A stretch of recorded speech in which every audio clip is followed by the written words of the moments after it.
Good afternoon, or should I say evening, morning. Morning? At any rate, I am the Game Master. Pleased to make your acquaintance. Before we begin, there is something I must tell you.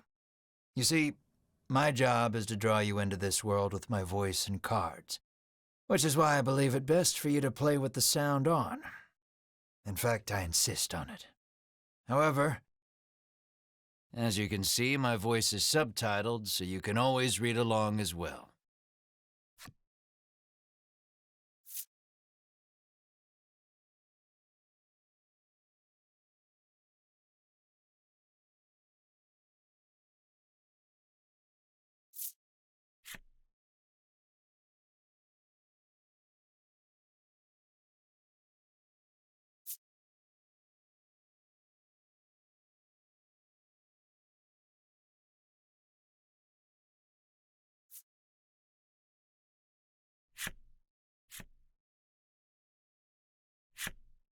Now then, are you ready? Let's begin. Welcome to Voice of Cards. You are about to take the first steps of your adventure. Through a realm of sword and sorcery you will travel, battling bloodthirsty monsters as you strive to realize your ambitions. I have every faith you will accomplish great things here. I am merely a witness to your exploits.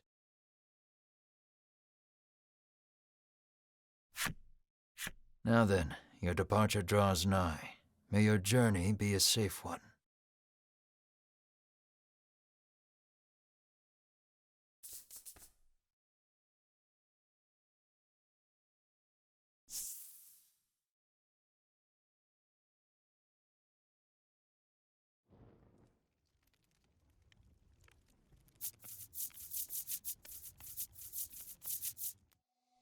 We begin in a cave. The surrounding rocks are slimy with damp. It feels as if some foul creature could leap out from the shadows at any moment.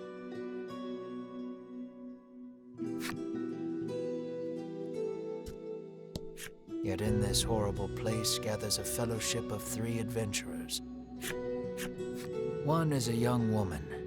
You can tell just by looking at her, she enjoyed a good upbringing. Another is a stoic warrior. He stands at the ready, scanning his surroundings for any sign of threat. Last but not least is the old man. He has a sagely air and gazes into the darkness stretching out before him. These adventurers seek a certain treasure hidden in this cave.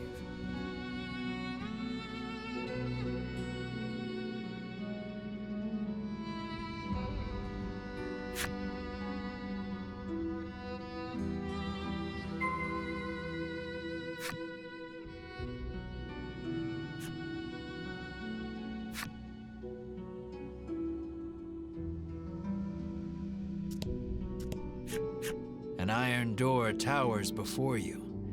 It has rather conspicuous handles.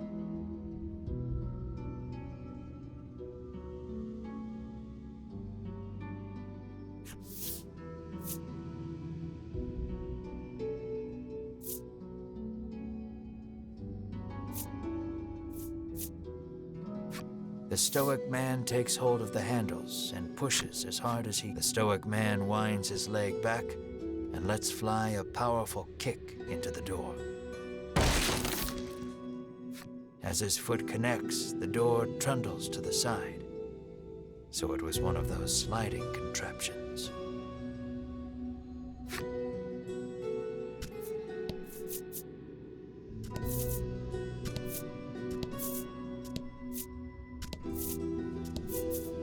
Something leaps out at the fellowship from the darkness.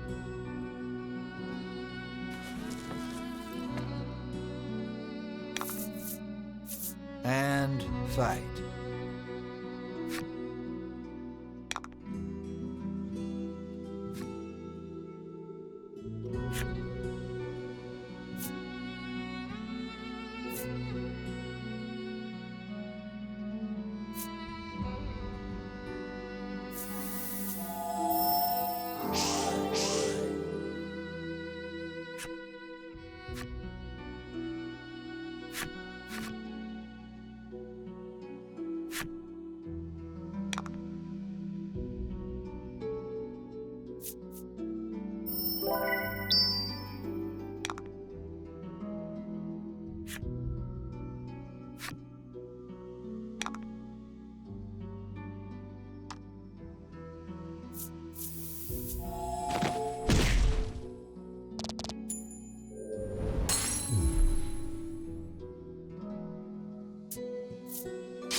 these adventurers have seen their fair share of battle and defeat their attackers with ease.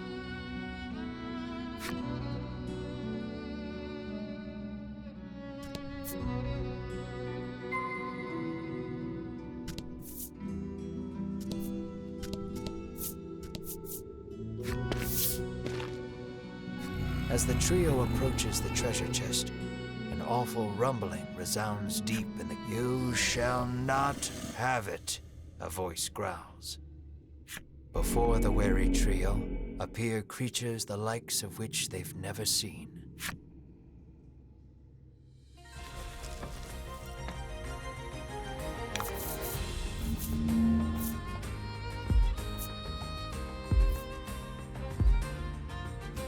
Let's do this.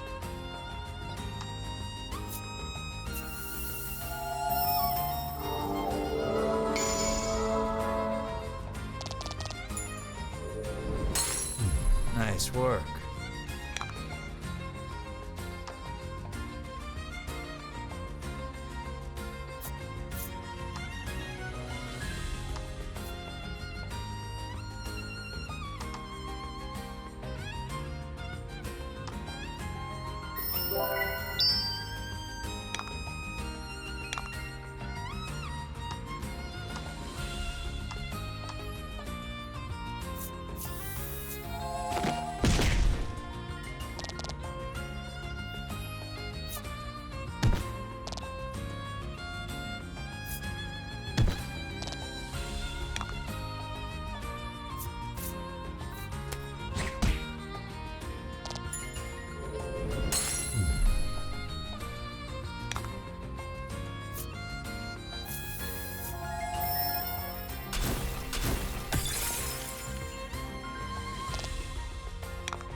The young woman edges around the monster's bulk to stand before the treasure chest. There is treasure inside, no doubt about it, but it's locked tight.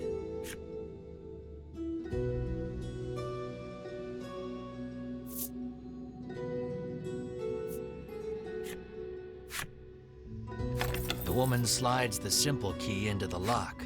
The chest clicks open.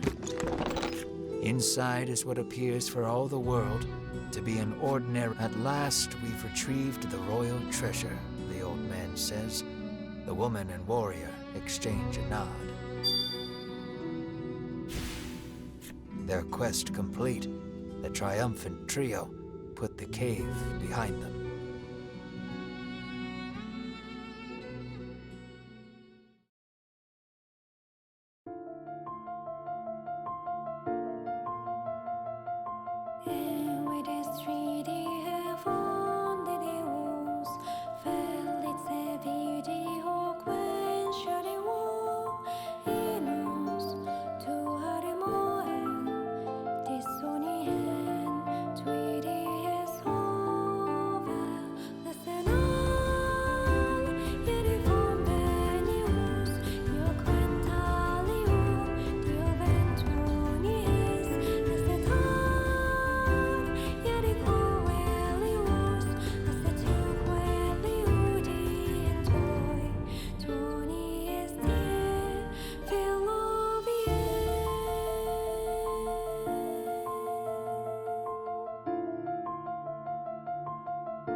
This is Castle Advent. Queen Nilla reigns over the kingdom from within its walls.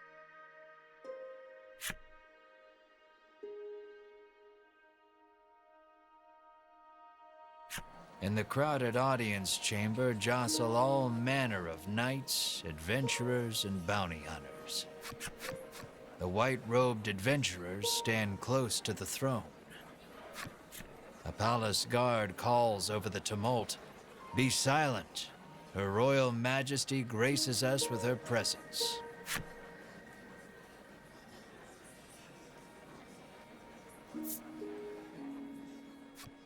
The cacophony ceases the moment Queen Nilla enters the chamber.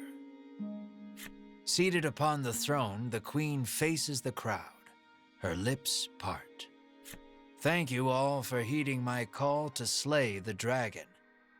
Whatever it takes to defeat this reawakened evil, I ask that you do it. Whomsoever conquers this beast will be honored for ages to come and handsomely rewarded." At that, the gathered crowd cheers loud enough to shake the castle's very foundations. "Leave the dragon to us, Your Majesty," say the white-robed adventurers, as if the beast's demise at their hands is assured. "Indeed, you did well to reclaim the royal treasure," the Queen replies. "I thank you, for my stomach becomes most upset without it. So the treasure is a staple of the royal medicine cabinet. It puts my mind at ease to know the Ivory Order offers its aid in slaying the dragon. The trio are disciples of the Ivory Order, a charitable organization beloved the realm over. Indeed, anyone would think this illustrious trio the heroes of our tale. But they'd be wrong.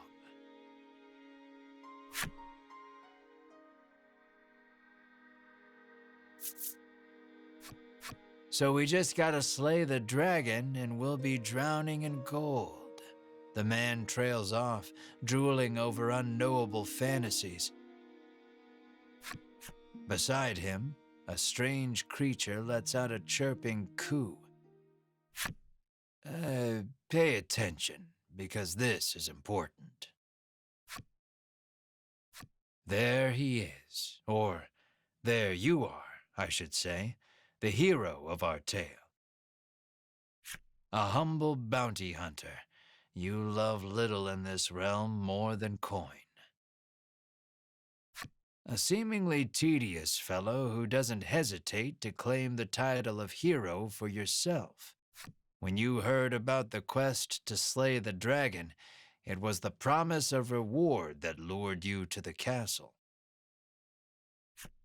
Now then, if you wish to officially register for the hunt, see me so I can get your signature. You wonder why you need to sign anything, but head for the guard anyway.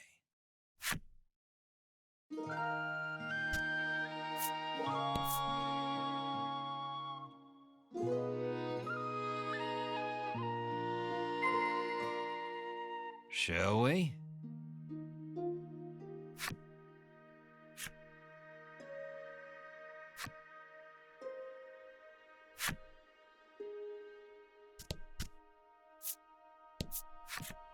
We of the Ivory Order will be the ones to restore peace to the land, brags a white-robed man. My colleague made me come along, but he didn't mention we were going on a quest to slay the dragon, she says, trembling.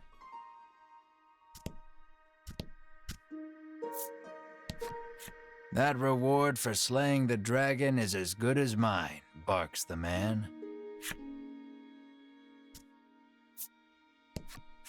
You think the dragon's really as tough as they say? Asks the man, his knees knocking together.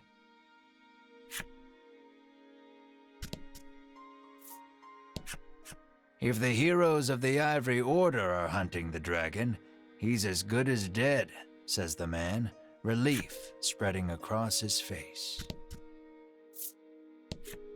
The man takes one look at your companion and shrieks, "Monster!"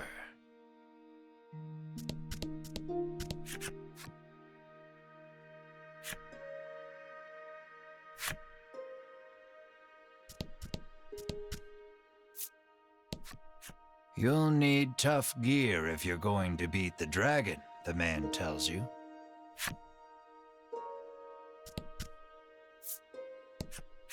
Keep your ears perked. You never know what you might hear that'll lead you in the right direction. The man says, you think. The Ivory Order trio stands before you.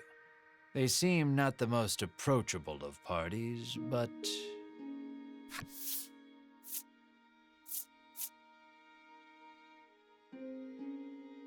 You inquire about their identities. We are disciples of the Ivory Order. It is our duty to aid the realm and its people however we can. The Order's principal focus is developing medicine to distribute to people throughout the world. They begin blathering an answer to a question you didn't even ask. Sensing a long lecture ahead, you seize on the first chance to extricate yourself from their presence. Sign here, says the guard, handing you a pen and paper.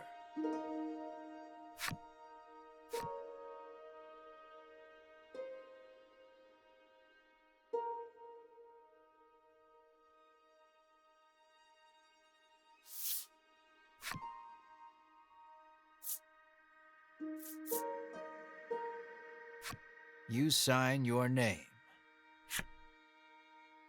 After you've signed, the guard motions to the strange creature beside you, the monster too.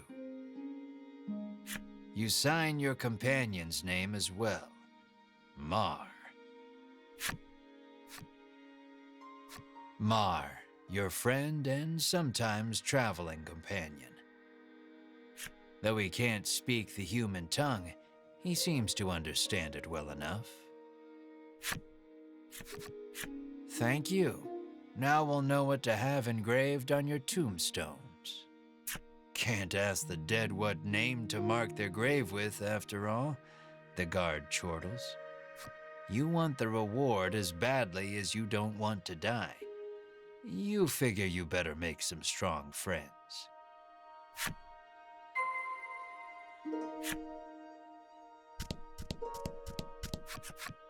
Offer to join forces with the Ivory Order trio?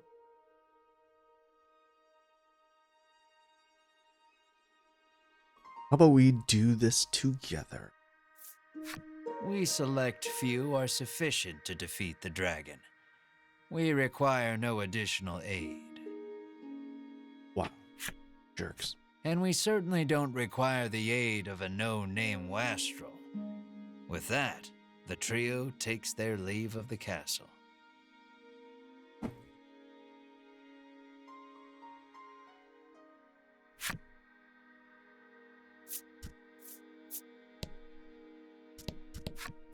You ask him to you weren't planning on sharing either, so you don't try to change his mind. You'll need tough gear, the man says, wandering off.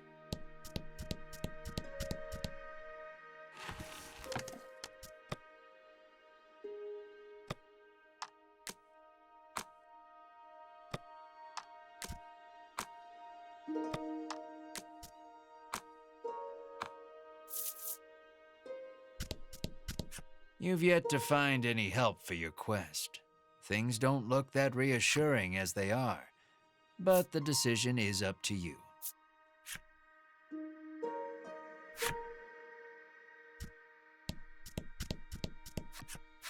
Let us depart. We have a realm to save.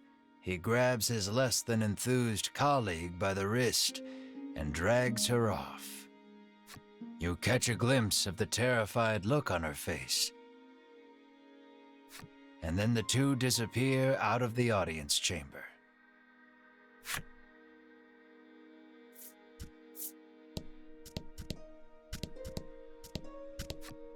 Never know what you might hear that'll lead you in the right direction. The man wanders off somewhere, muttering to himself.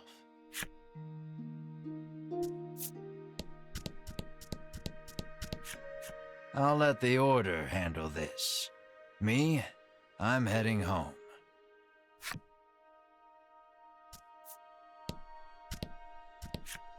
No way am I adventuring with anyone who keeps that sort of creepy company, he says.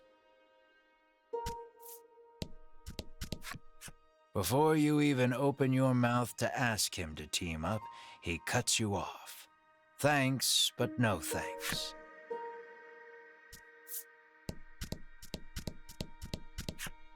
I am one of the guards charged with the castle's protection. I take not a single step from my post.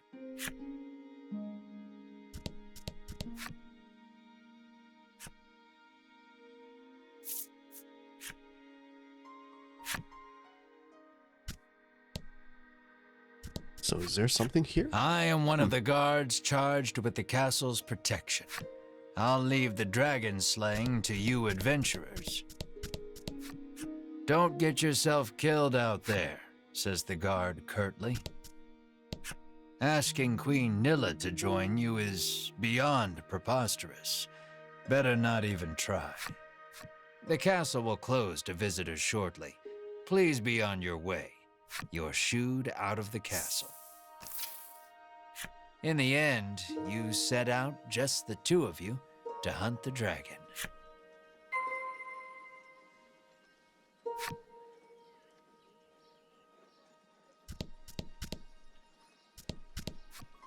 How may I help you?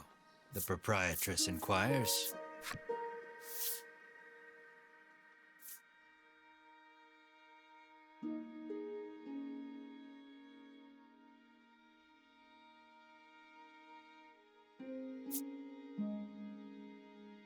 Will that be all? The proprietress asks.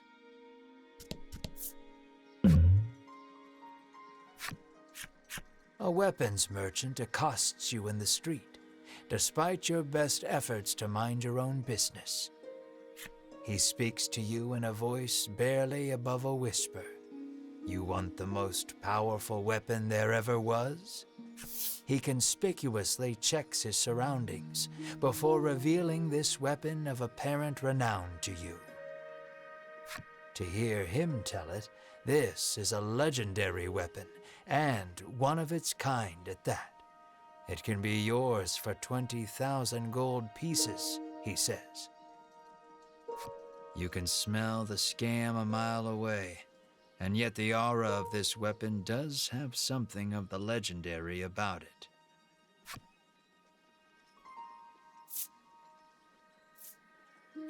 You open your coin purse only to find you don't have 20,000 gold pieces.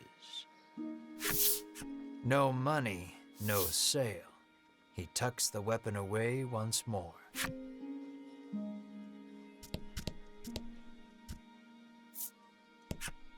The old man kindly warned you of the dangerous monsters outside of town.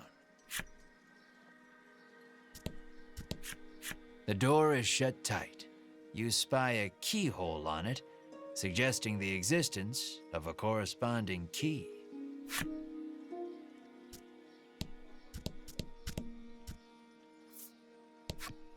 The child says you should see Nexton as soon as you leave the castle town.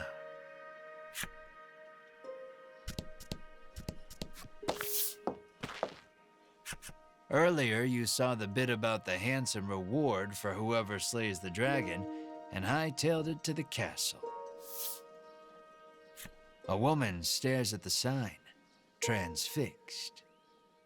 Her face curls into a scowl as she notices you. "Monster!" the woman cries, and flings magic at Mar. Startled by the spell, Mar grows dizzy.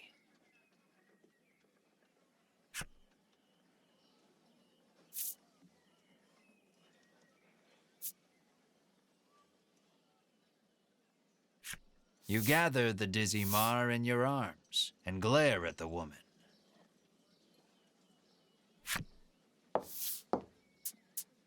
"This ain't a monster," you growl, as the woman snarls over you, "I hate monsters." The two of you bicker for quite a while.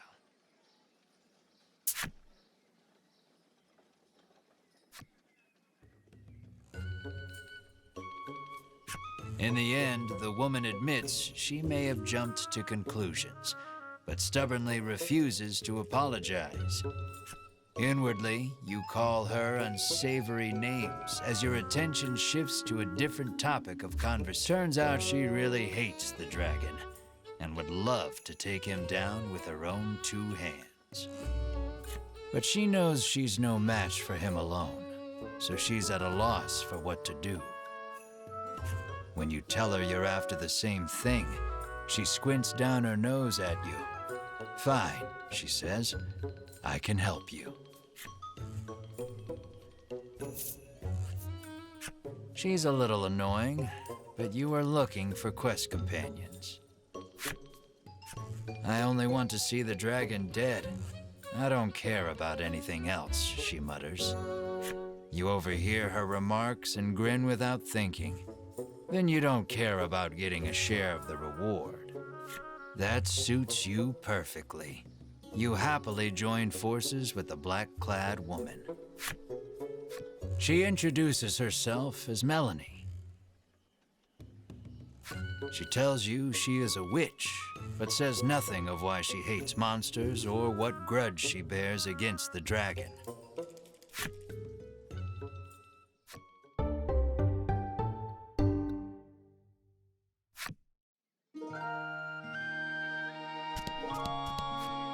You peek inside the carriage shop only to hear the owner call out that they're closed.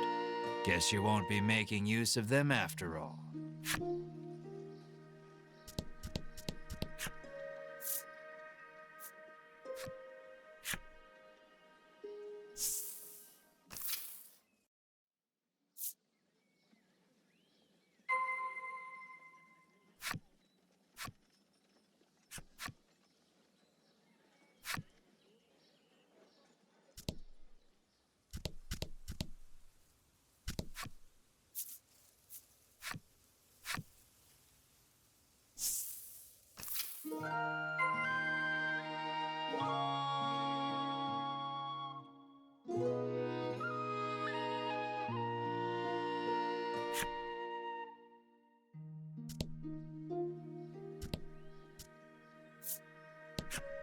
"Welcome to Nexton," hails a man.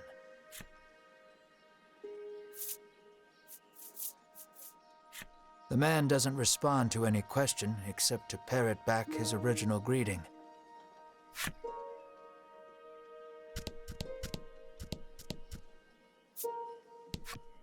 The woman tells you she's so terrified of what might happen if the dragon attacks the town, she hasn't been able to eat.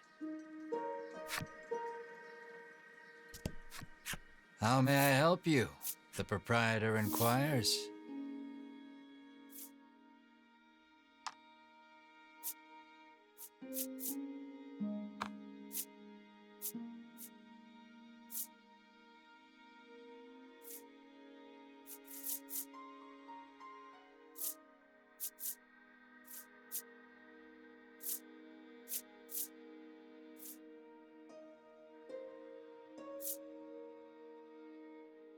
"Will that be all?" the proprietor asks. The man helpfully advises you take the opportunity to purchase equipment and curatives while you are in town.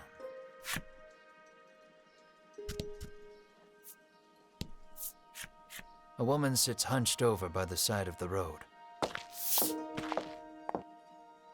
Upon catching sight of you, she calls out for your aid. She's sprained her ankle and needs you to take her to the nearby apothecary.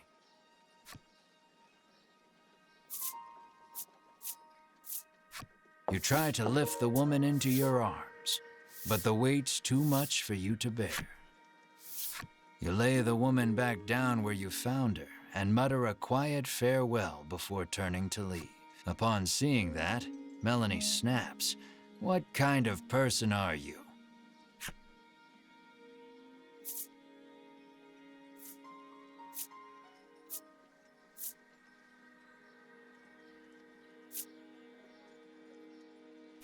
"We've got the dragon to worry about," you say, like an insensitive jerk.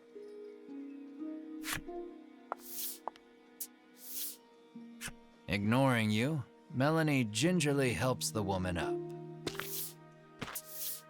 Mar bends so the woman can get on his back, and the two of them head off in search of the apothecary. You watch them walk away for a moment before following, complaining to yourself about what a wasted time this is.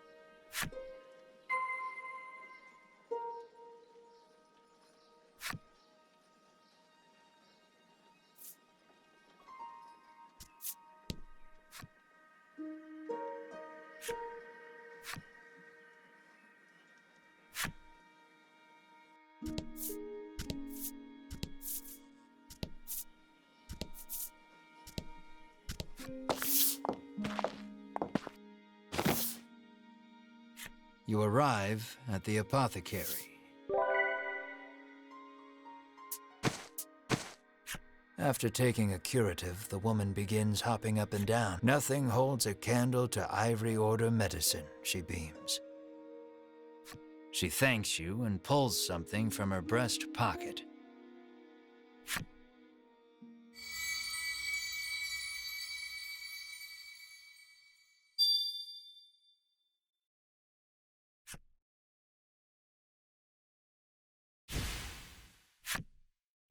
You've helped someone, albeit not quite out of the goodness of your own heart. It might be a good idea to do that again, should you come across anyone else in need of assistance.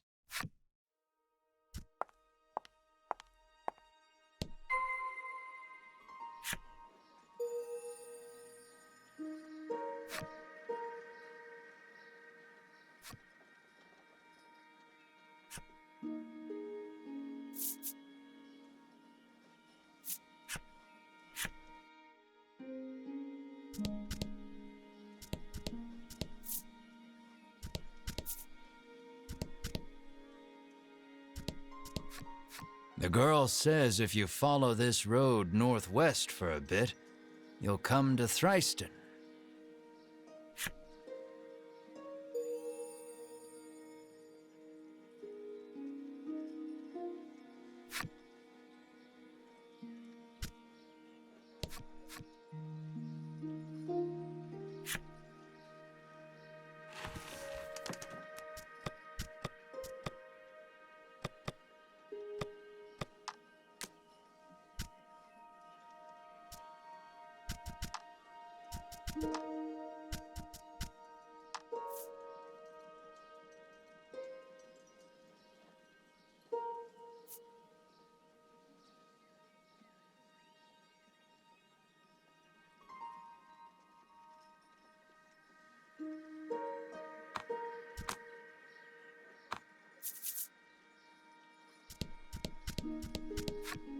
Apparently a monster researcher lives in Thriston and might know something about the dragon.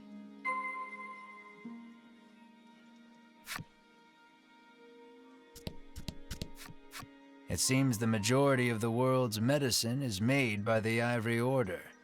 Many people depend on it. That's probably part of the reason the Order has so many ardent supporters. It seems you've learned all you can here.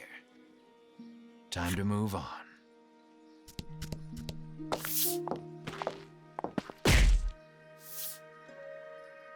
As your eyes roam everywhere but the path you walk, you barrel right into someone.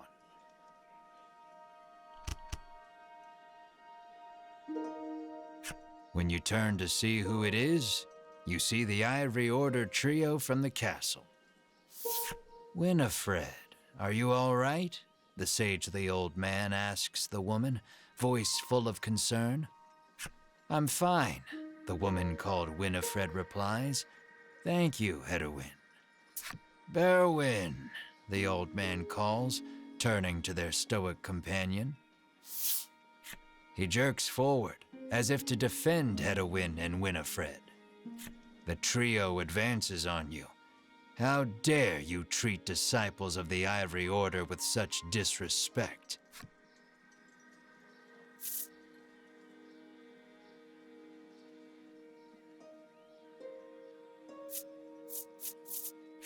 You fall to your hands and knees, pressing your forehead to the dirt in supplication. I offer my life as restitution, you sob. Winifred stares at you.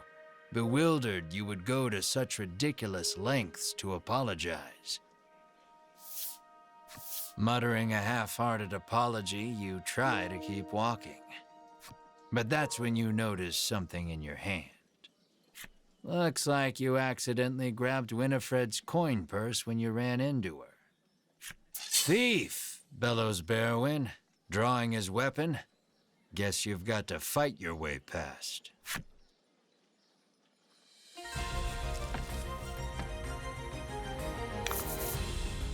And fight.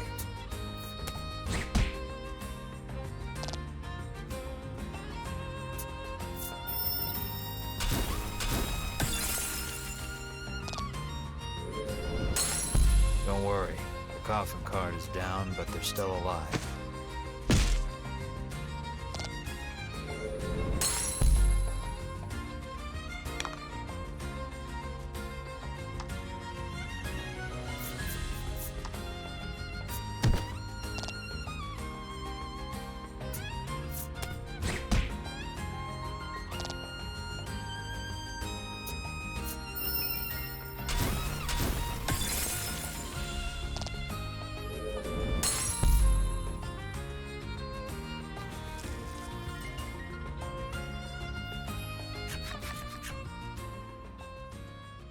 The Ivory Order laid you out flat. The Ivory Order trio looks at you like they can't believe such a weakling would even try to hunt down the dragon. Taking pity on your ineptitude, the Ivory Order trio uses their magic to heal your wounds. We mustn't tarry any longer. To the monster researcher of Thriston with us, Hedwin urges his companions and the trio depart.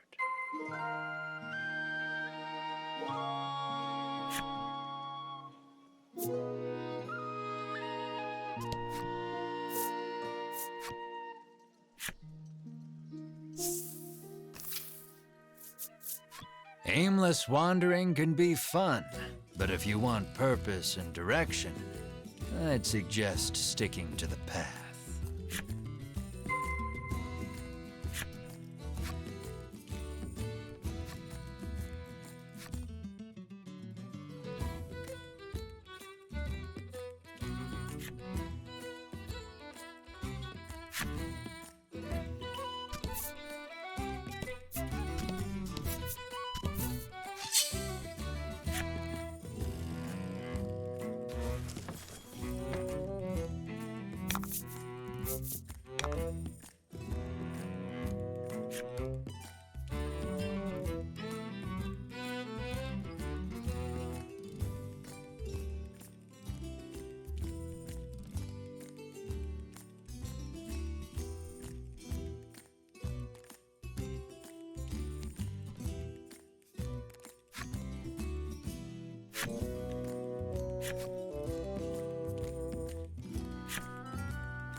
was lucky.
You come across two men sitting on a rock.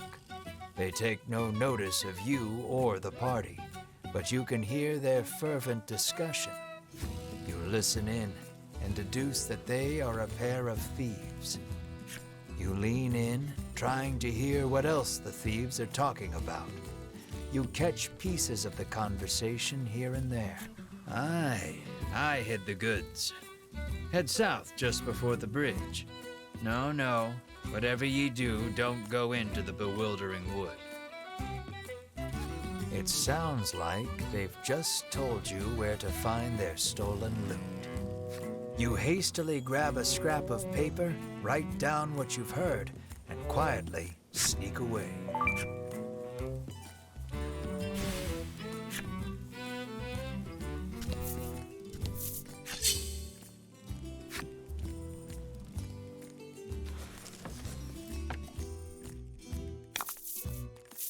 About the enemy.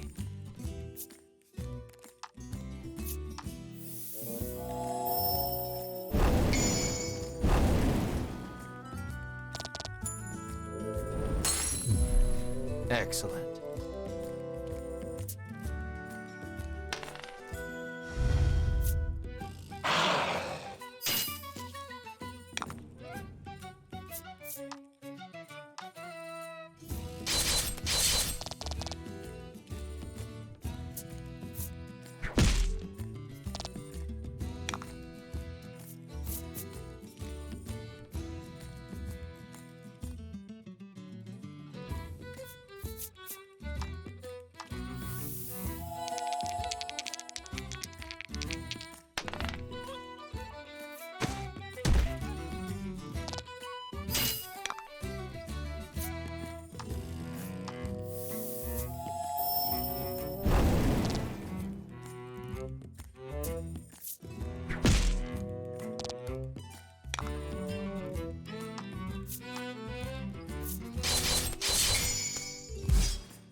Fortune favors the bold.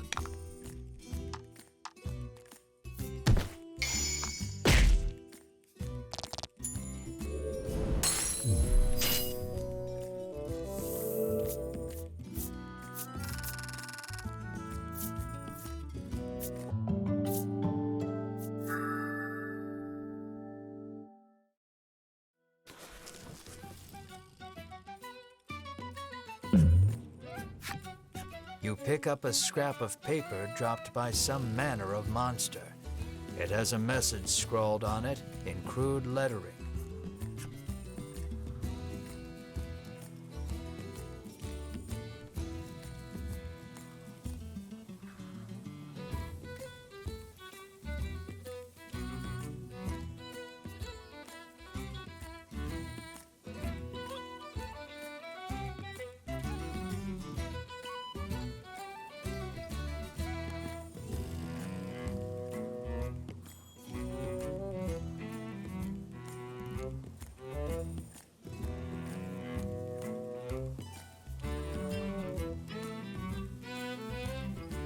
Clearly, whoever dropped this message did not want to forget where the stolen treasure is hidden.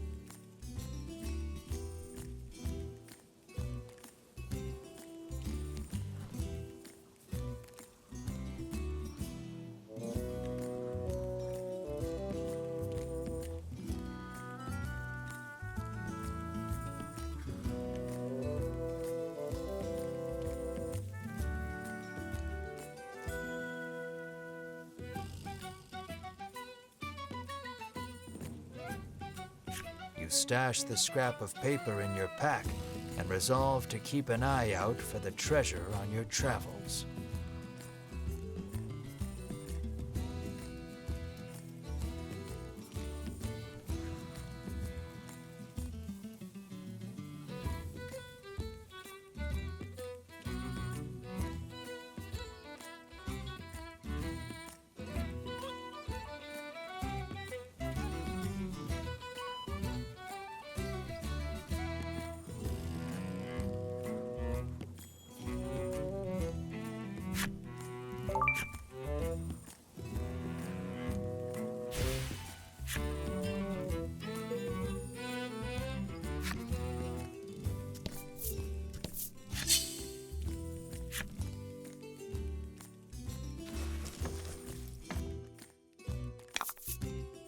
About the enemy.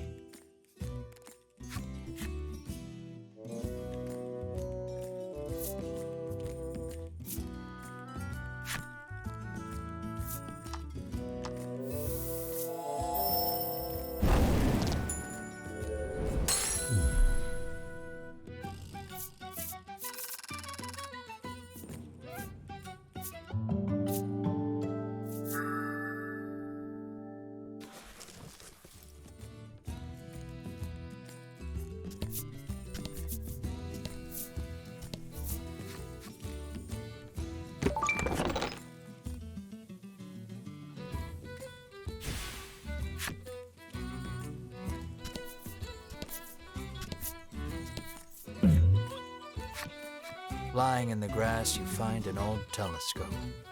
You figure a look at the path ahead can't hurt, and pick it up. Peering through the lens, you see something in the distance, but you can't tell exactly what. All you know is there's something up ahead. You should be able to tell for certain what it is if you get closer.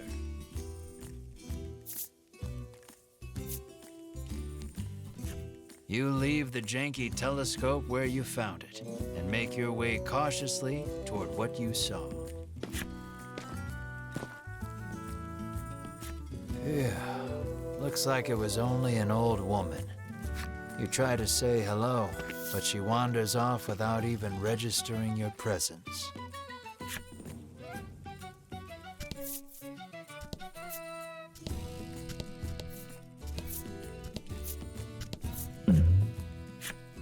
Something's catching the sunlight just so.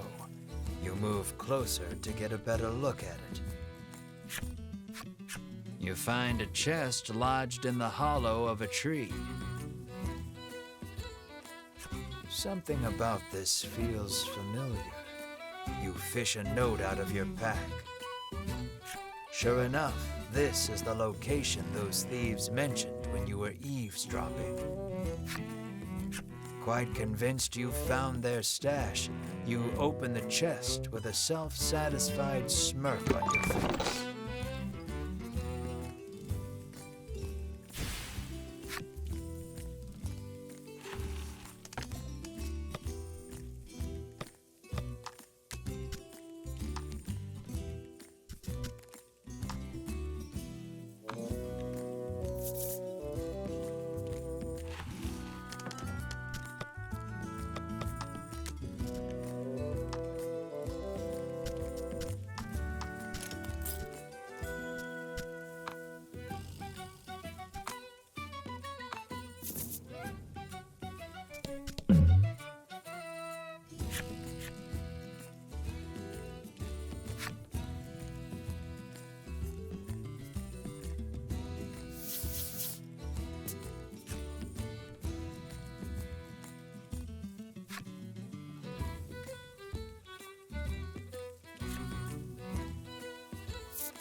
You spot a loitering monster. These monsters are a common sight, but you can't not fight such a unique monster. Eagerly, you draw your blade.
A thick fog impedes your vision.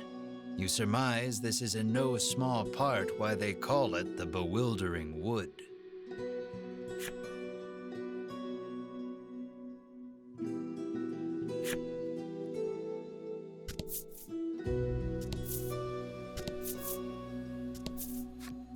Many a brave soul has set foot in this wood, only to be swallowed up and never seen nor heard from again, the traveler intones gravely.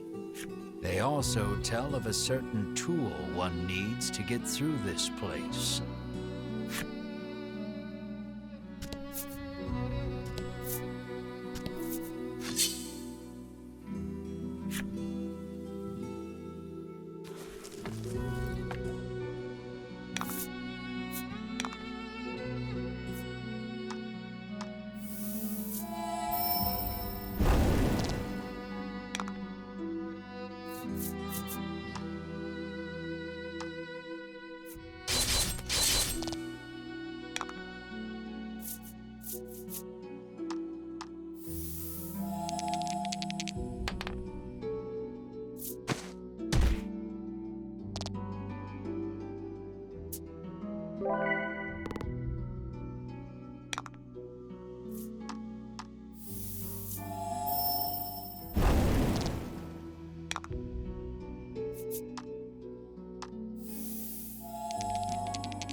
Nice work.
And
thunder roars overhead.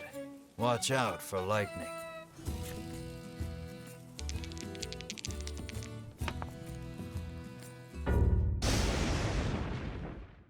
That one almost hit you. You glance over your shoulder and see Melanie, charred and smoking.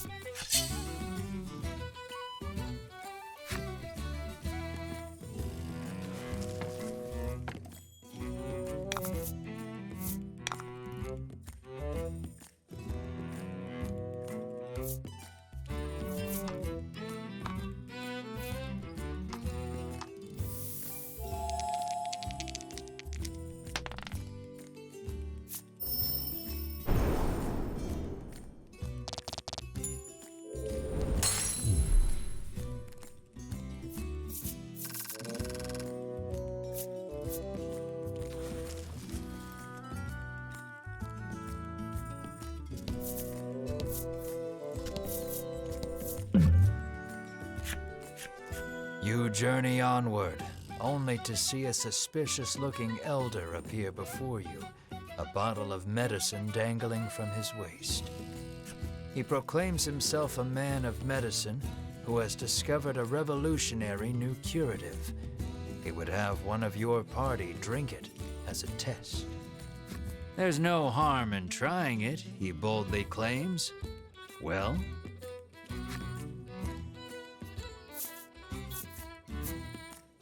Melanie's face twists in disgust, but she soon relents. Here's hoping this does something useful, she mutters, and takes a swig. I don't feel so well, Melanie mutters through a hand pressed to her mouth. What have you done to my friend? Who's going to pay for her treatment? Money, now, you shout at the so-called doctor. Forgive me, please, he stammers, handing you another bottle before fleeing out of sight. Fortunately, for you at least, it seems Melanie simply found the taste of the brew rather foul.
Let's do this.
You can't walk on water.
You were surprised to find a merchant selling goods in a place like this. You decide to take a look, and the merchant welcomes you. These are my unsold wares. I would be happy to sell to you for a fraction of the price, the old woman says as she lines up some medicine bottles before you.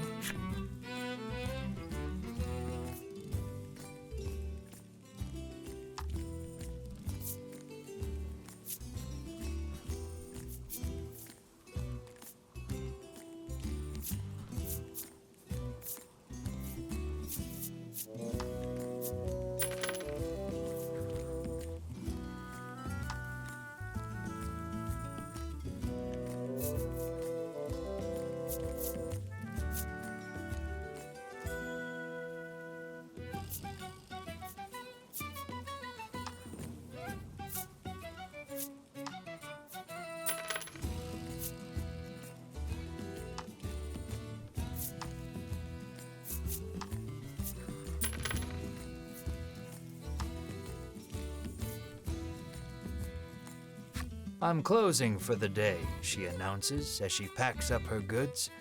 It seems you won't be able to do any more shopping here.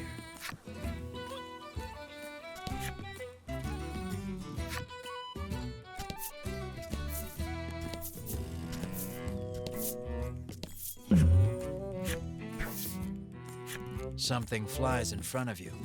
Your friends are startled back, but your hand shoots out before you can think to stop. You manage to catch whatever it is. When you open your hand, you see what you've snagged.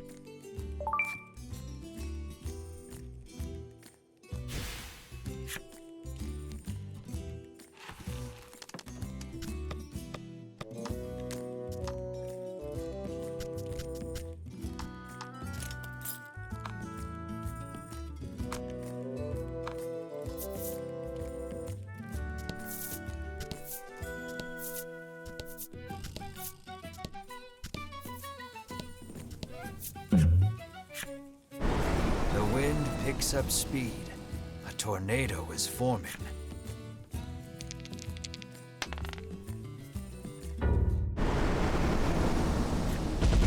friends get swept up in the tornado. By the time you escape it, you're battered and bruised all over.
You take the stranger at his word and drink one of the bottles dry. Everything in view is suffused with a soft light, and it is magnificent. Everyone looks so lovely. You have to tell everyone how wonderful it is just to be alive. The reverie slowly fades. How long were you smitten? You can't say for sure. But everyone has taken a step or three back, and they all look deeply worried. After a long silence, the doctor of sorts speaks. I must confess, I had no idea it would have such a profound effect on one's character, he says in quiet disbelief. Be that as it may, he seems pleased to have seen any effect at all. He hands you a gift for the trouble and walks off in high spirits.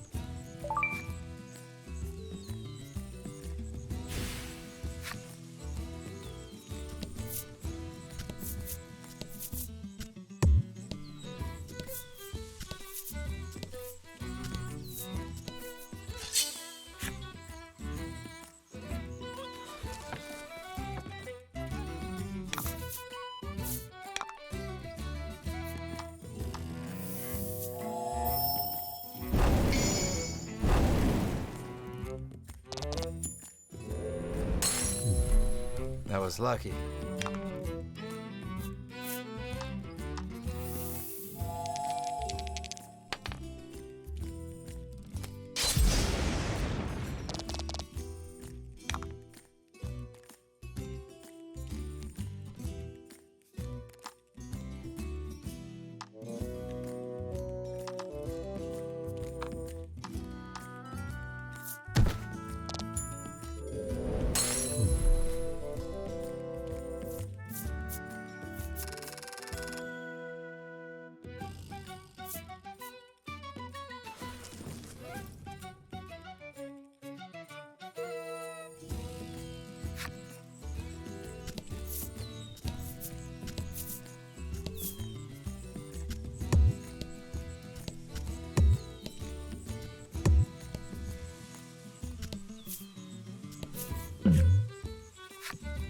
You spy a rather large number of monster prints on the ground. A wry smile plays across your lips as you remove the scrap of paper from your pack. You pull from your pack the scrap of paper you picked up just north of Castle Advent. You feel around in the grass for a few moments before your hand strikes something surprisingly firm. The scrap of paper tells no lies. You greedily open the chest.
You kick a rock down the road, muttering about what jerks those three from the Ivory Order are.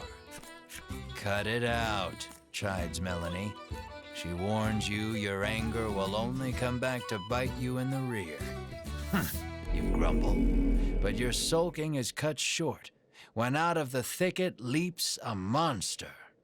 The rock you kicked must have hit it because it is really mad. Brace yourself for battle.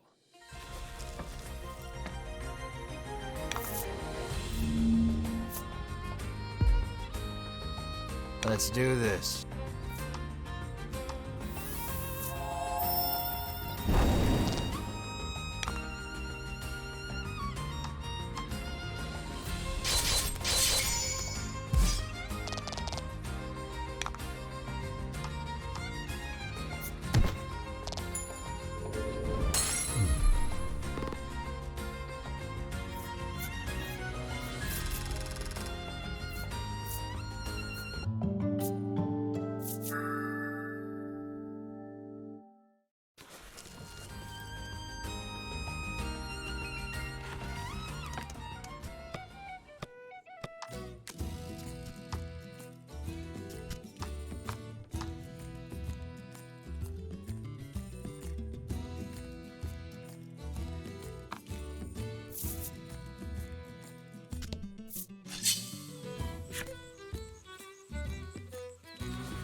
The man says you'll need a torch to explore caves. And, he adds, it just so happens you can buy them at the item shop. You get the feeling he probably works for said shop.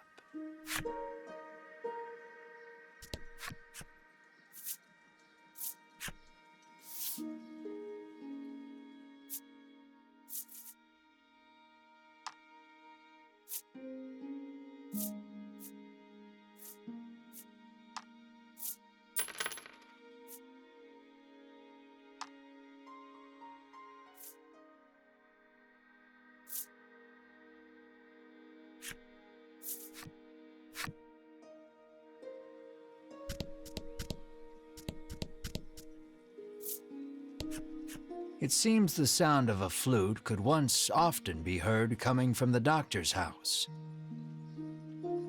His neighbors complained about the noise, though, and all has been quiet since.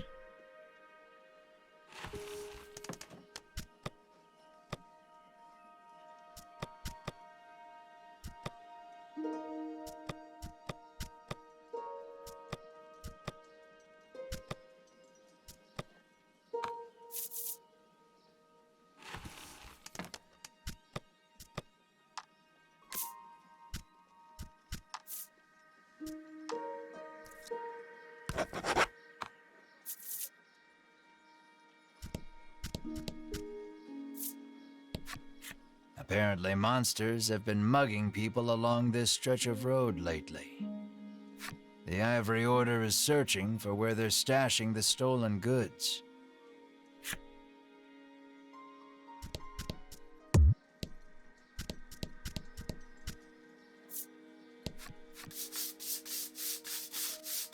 The man scours his skin with a washcloth, trying to rid himself of all odor. Apparently, he blames his natural musk for his unlucky love life. You catch a whiff of scent wafting off him. It is rather pungent. An idea strikes you. Maybe getting rid of the toxins within the body would get rid of the odor without, too.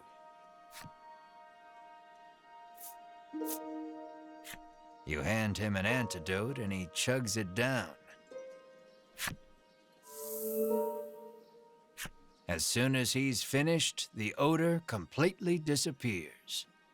Overjoyed, the man resolves to tell the person he likes how he feels.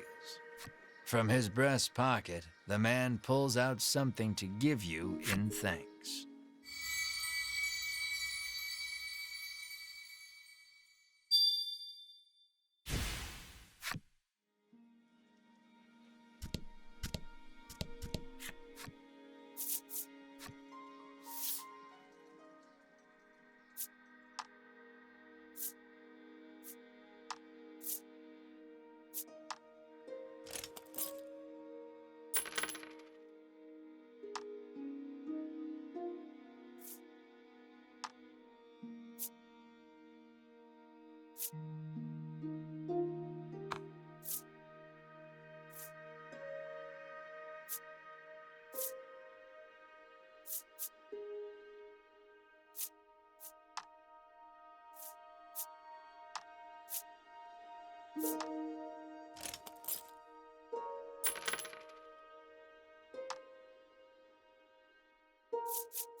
Hmm.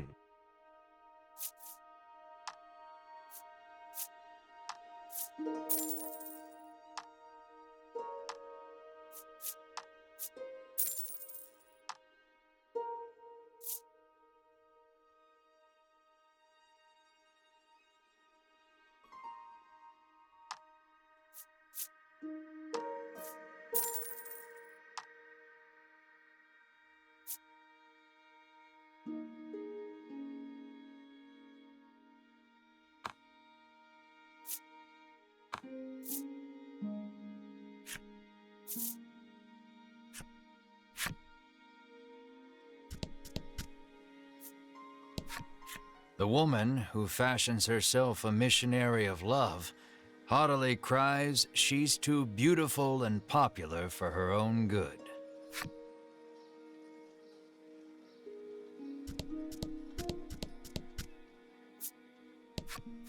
The woman tells you a monster stole something very valuable from her.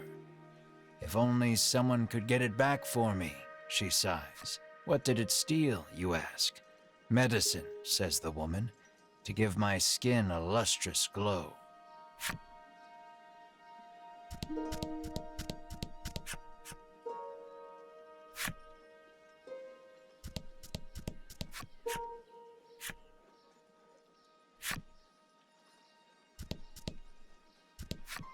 Cyprian Ambre, I'm sorry, Cyprian Amber, has lived here for many years, conducting research on monsters.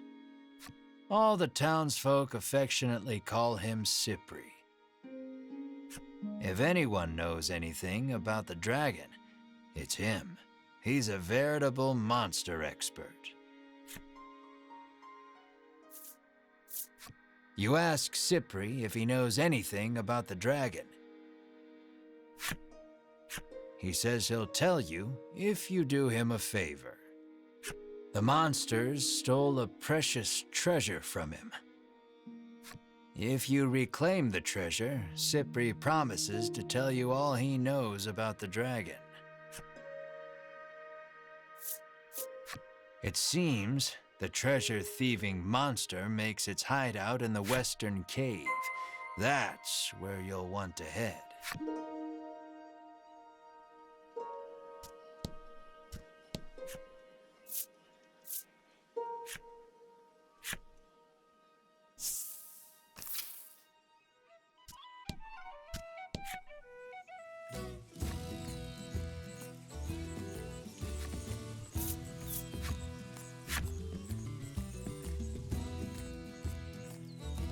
Light can't reach the furthest depths of the cave.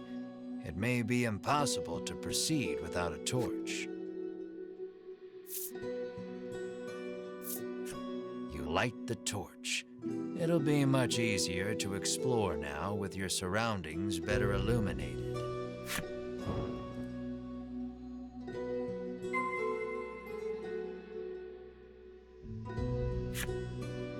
Though the torch lights your immediate surroundings, you still cannot peer far into the distance.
Let's do this.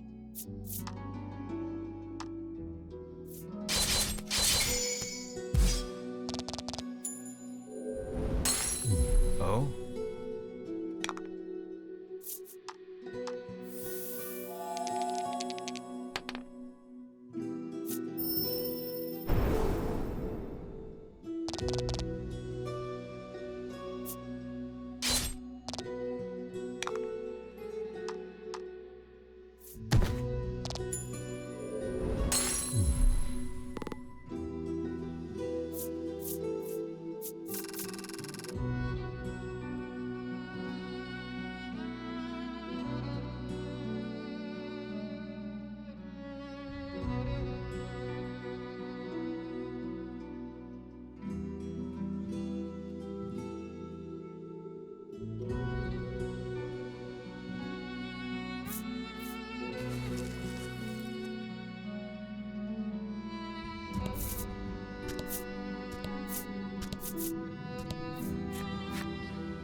did great.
The door is shut tight.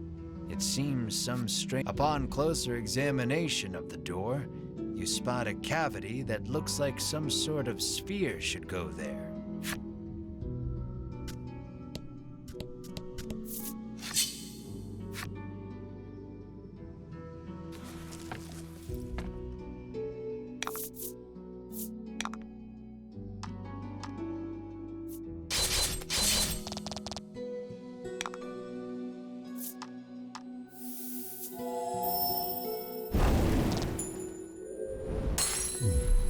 You did great.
And fight.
You put the magic sphere into the cavity, and the door opens.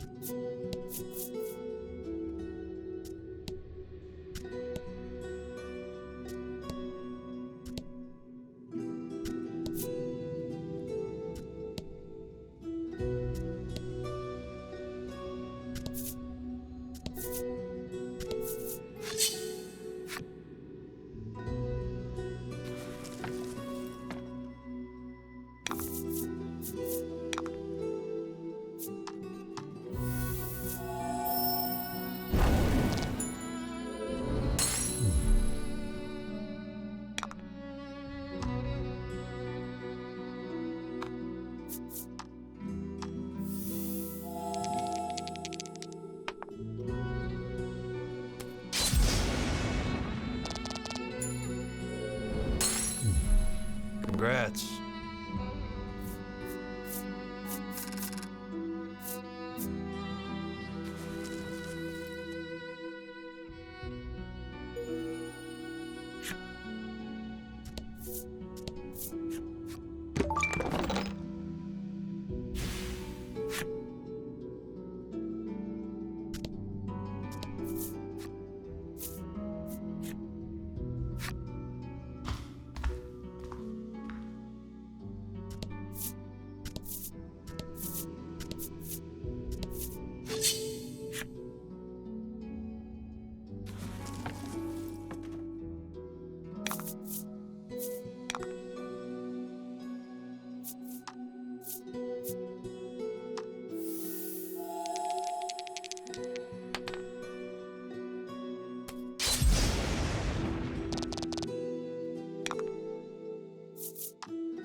A claret trail leads you deeper into the cave. Was the walking wounded a monster or a human? A knot forms in your gut, You raise the torch to get a better look at your surroundings. The walls have been gouged and scarred as far as you can see. Another message comes into view, written in tiny letters among the scars. I will find you. What horrors transpired here?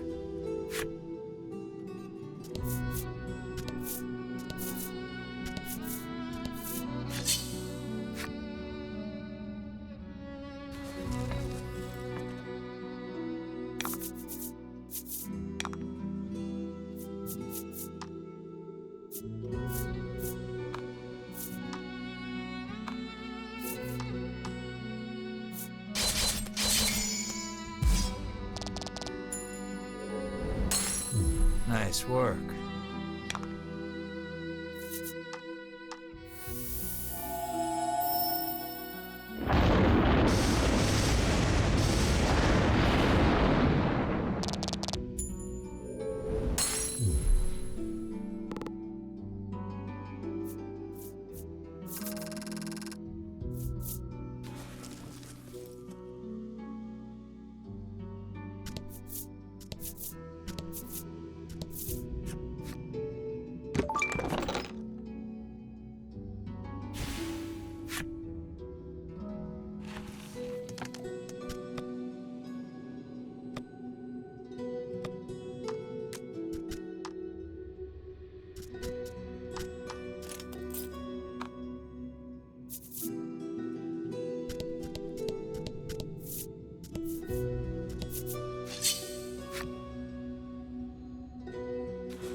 Press on, deeper into the cave.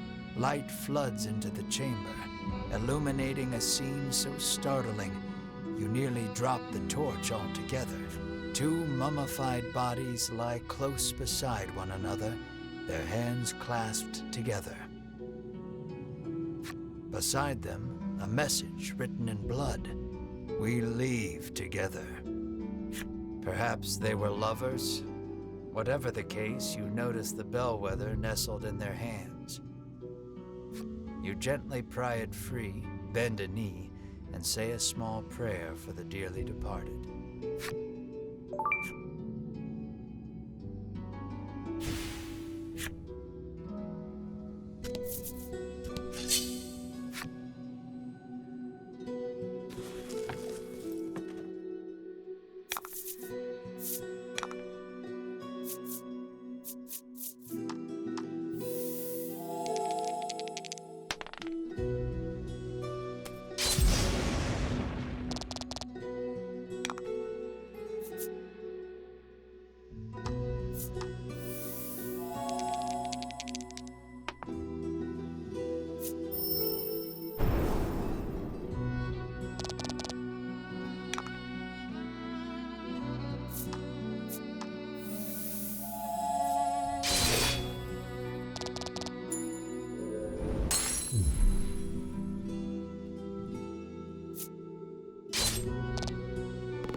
Congrats.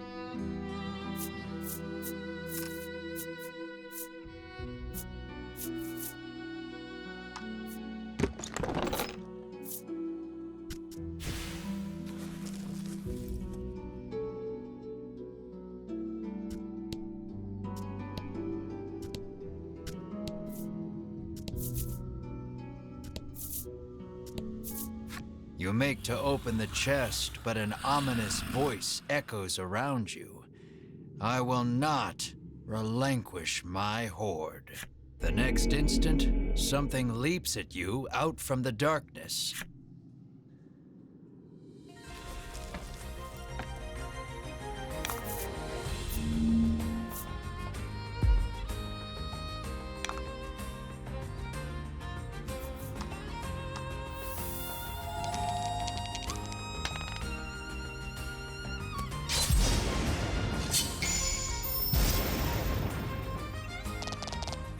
That was lucky.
The monster defeated, you turn toward the treasure chest.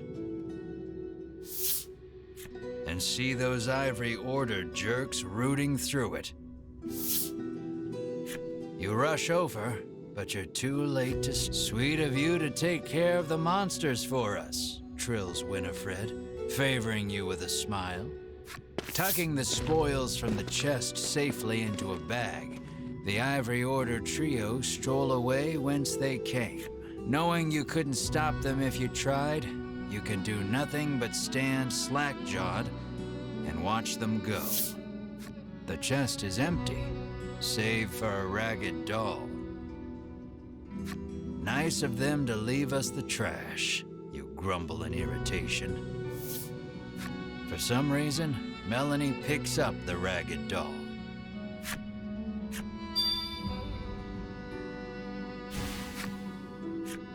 Your shoulders slump. All that effort, and this is all you get to show for it? You find nothing else even close to treasure. Hope Cypri is ready for bad news. Leave now would be the fastest way out. You left the western cave. Though I suppose all I do is move the piece around. Thanks, narrator. You the best.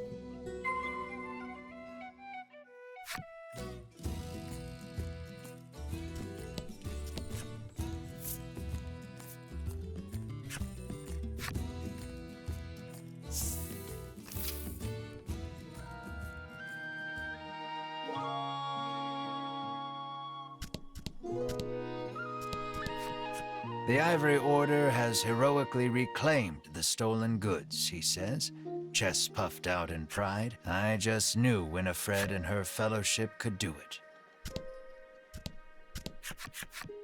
Were you able to find my treasure? Cypri asks. This is all we found, says Melanie, withdrawing the ragged doll. Cypri's eyes widen as soon as he sees the doll, and he reaches out to take it.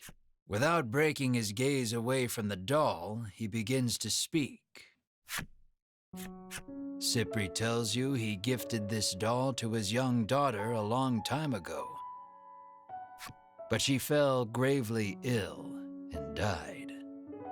Since then, Cypri has treasured this doll as he treasured his daughter.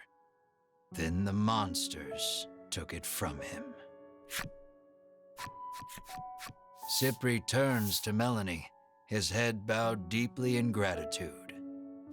So you reclaimed the treasure by complete accident. You step closer to Cypri.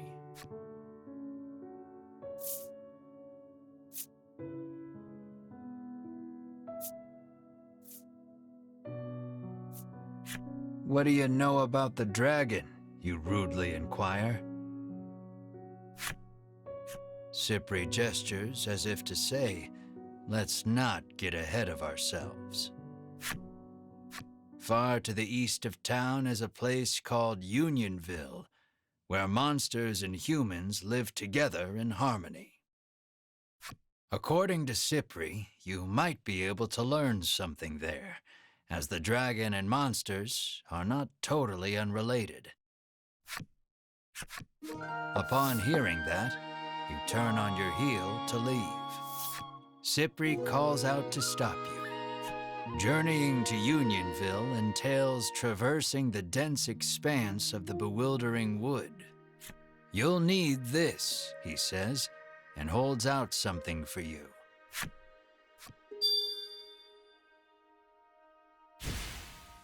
You won't make it through the bewildering wood without it, Cypri says. Your sights set on the distant Unionville, you resolve to navigate through the bewildering wood.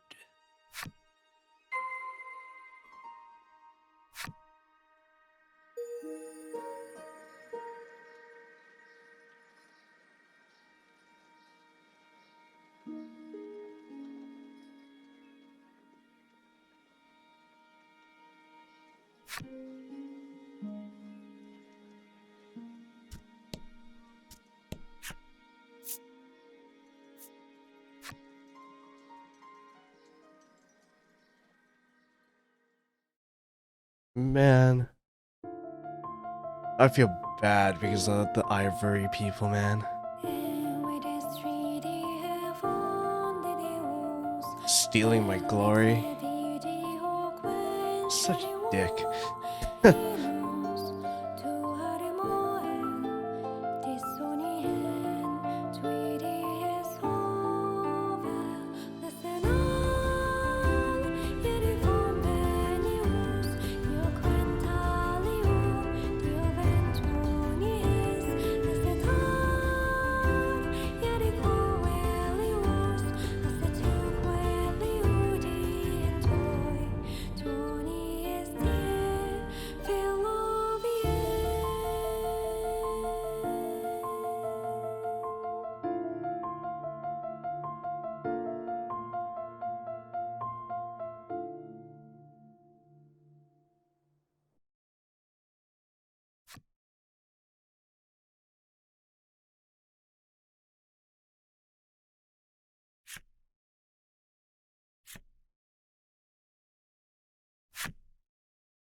And fight.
A message is written on the sign. Seek out the 4 stela hidden deep in these woods.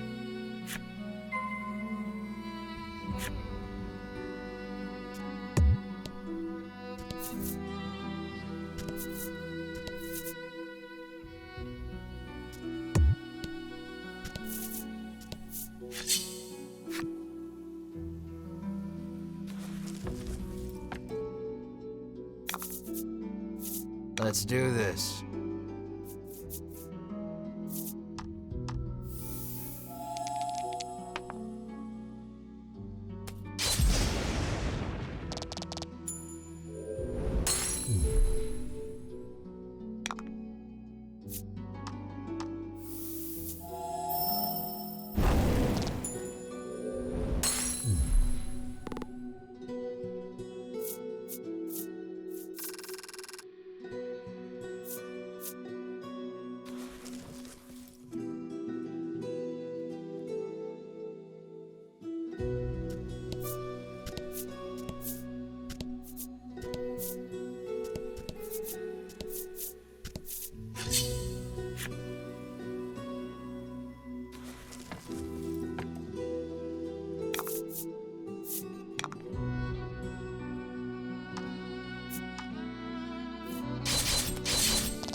Congrats.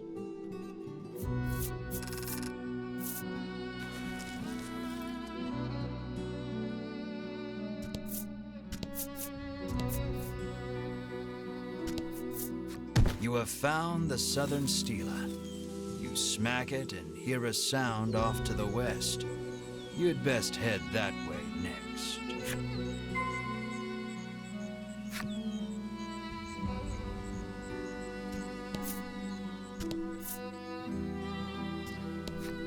The man sighs, realizing he may never be able to escape with his current tool set.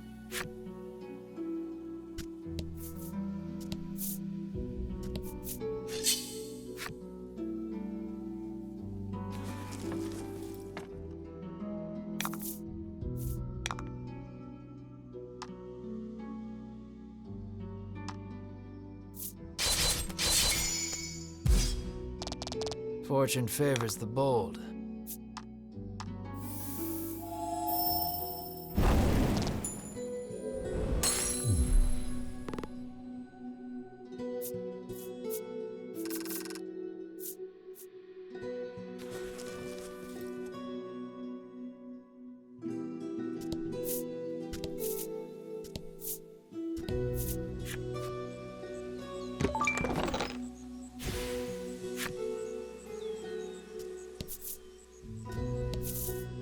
You have found the northern stela. It doesn't look particularly special. You resolve to touch it anyhow.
next stela is... You hear someone murmuring?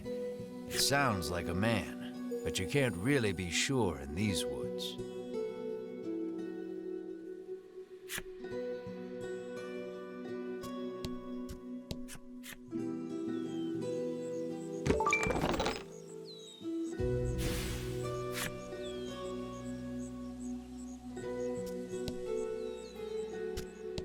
You have found the western stela, which you swear up and down was not here when you came in. Nevertheless, you give it a smack.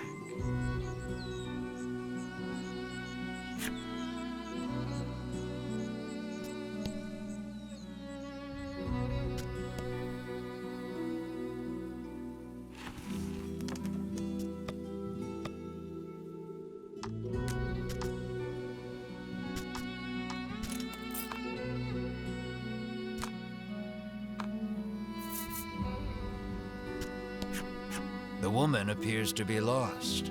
How do I get out of here? She asks with furrowed brows.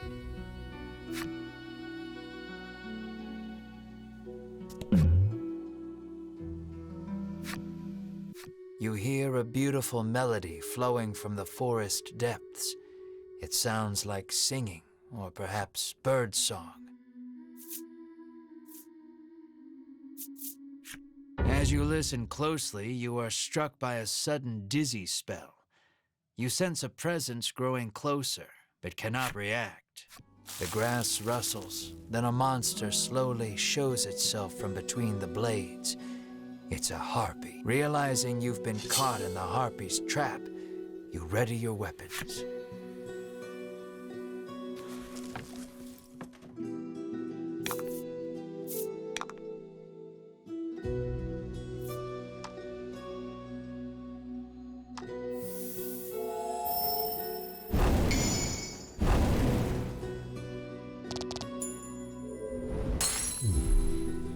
Good work.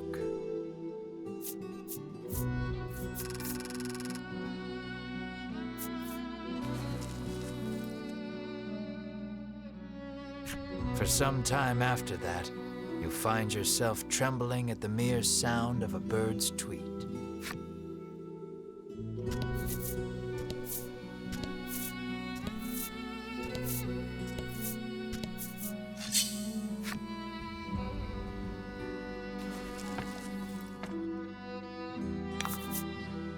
And fight.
You have found the Eastern Stela.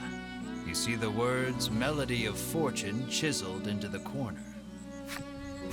You have investigated all 4 of the Stela in the bewildering wood. You hear a sound, and it's not all that far away.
You take a peek inside the grass, and immediately it seems like the harpy hasn't yet noticed you.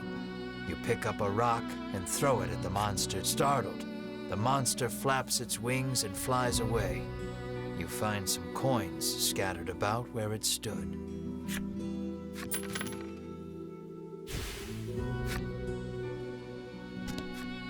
You examine the stela. The message carved into the stela reads, "Play in tune with the forest."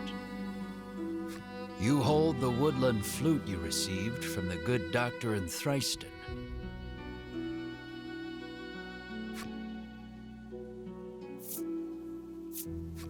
Doot doot doot doodly doot doot doot doo. You blow a handful of pleasant enough notes into the woodland flute. You soon become aware of accompanying percussion, which reveals itself to be a series of impeccably timed footfalls racing toward you. A young woman appears before you. "That was absolutely dreadful," she whinges, her jaunty gait betraying her enjoyment. She calls herself Riddis and declares herself a woodlander, resident of the bewildering wood. By sheer coincidence, the flute on which you played those notes was one designed to call the woodland people to your side. Stunned by your good fortune, you ask Riddis to lead you eastward out of the forest. What luck! She agrees far more readily than you ever anticipated. "But," she continues, extending her hand, "you'll have to hand over the woodland flute first."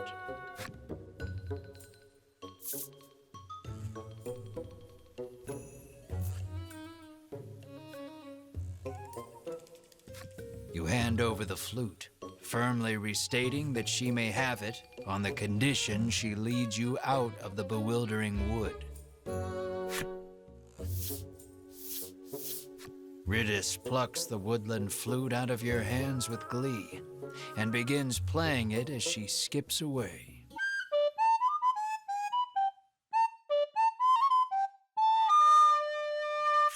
Well, playing is a generous term. It sounds as though she may as well be murdering the poor thing. Riddis makes it clear that the fastest way out of the woods is through woodland, where she lives. "It's that-a-way," Riddis says gleefully, pointing past the stela before you.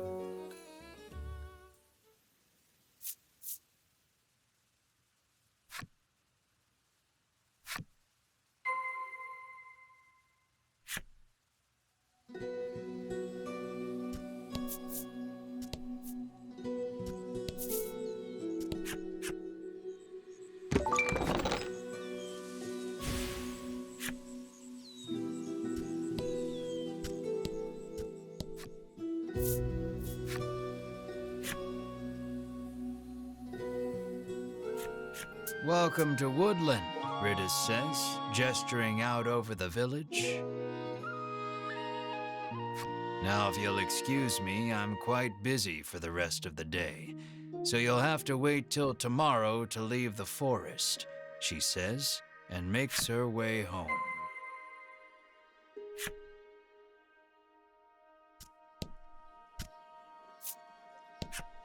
"Welcome to the Forest Oasis," the man greets you warmly.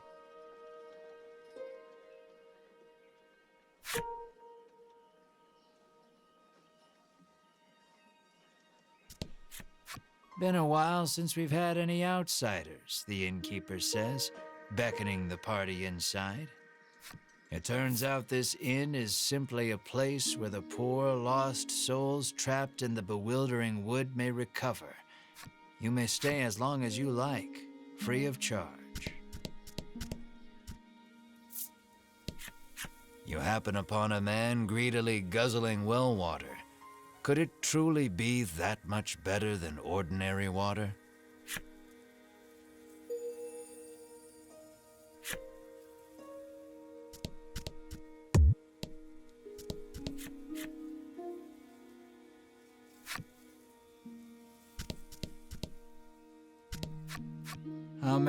help you? The proprietress inquires.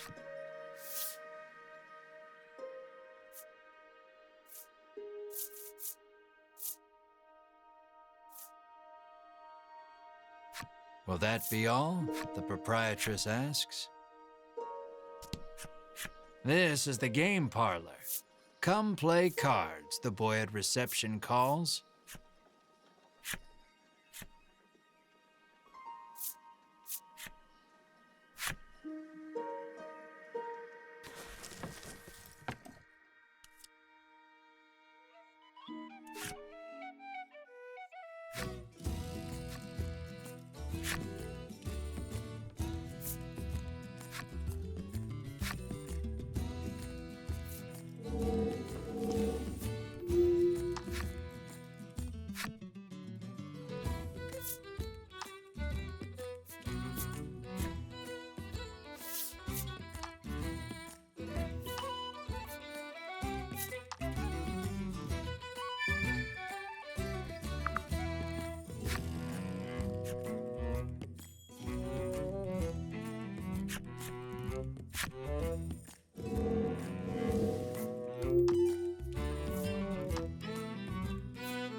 Don't let it get you down.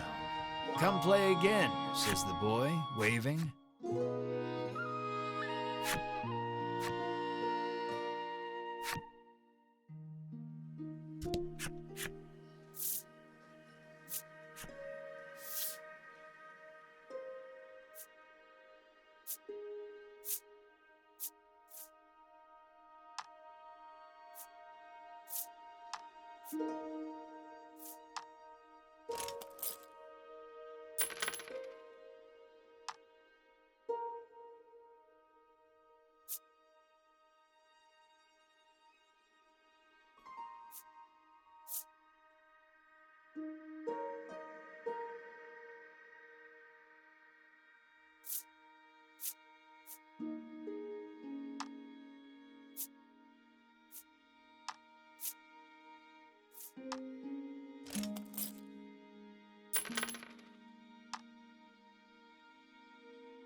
You learn that Ridis's family is mired in debt and living hand to mouth.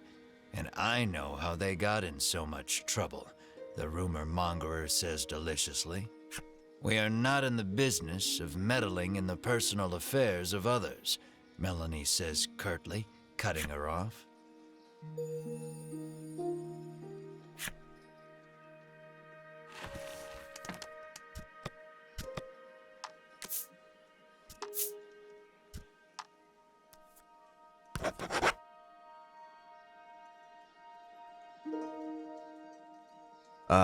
Okay. I'm gonna stop here. Thanks for watching. Bye.